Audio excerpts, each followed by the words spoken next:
In this video, I would like to share you how to transfer any file from your memory card or from your SD card into your phone, especially on a Z Fold 6 Samsung, the new one that has just come out. And if you don't know how to transfer, I think this video is going to be for you. You need this one. It is called Card Reader. There are many out there. You can go ahead and order online. I ordered this one from AliExpress. It cost me about $2 or $3 and not that much. You have like a slot for memory card, SD card, and many more. USB also, and you have USB-C, and then you have USB Type A. So all you have to do, just go ahead and put this memory card inside this one, just like that. And then all you have to do, just plug in. Make sure you buy with the USB-C, because on Z Fold 6 it is USB-C. So you need to plug this in, just like that. And all you have to do, you need to search for my file here, this one. Just go ahead and open it.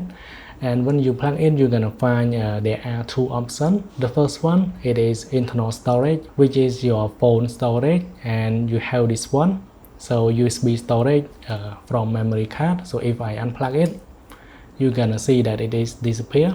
Now let me plug in one more time,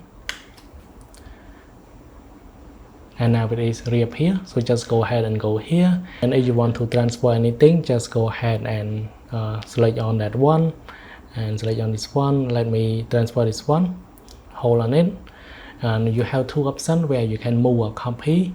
In my case, I'm gonna copy. Click on copy, and then it will automatically select on internal storage, and you need to choose the folder that you want to paste or copy the file. So I'm gonna go into DCIM, and I can copy here, and just like that. So if I go back into my phone internal storage and go to DCIM where I put it, and here is the file that I just copied. Or if you want to transfer from your phone into memory card, you can also do it as well. Let me go here, go to camera, let me select this photo, select on it, and then click on copy. And then you need to select on USB storage one and paste or copy here. So when I go back into my memory card, this one, and you're gonna see the photo that I have just copied at the moment. And it is as simple as that. Thanks for watching. I hope you like this video. Then I will see you guys in the next one.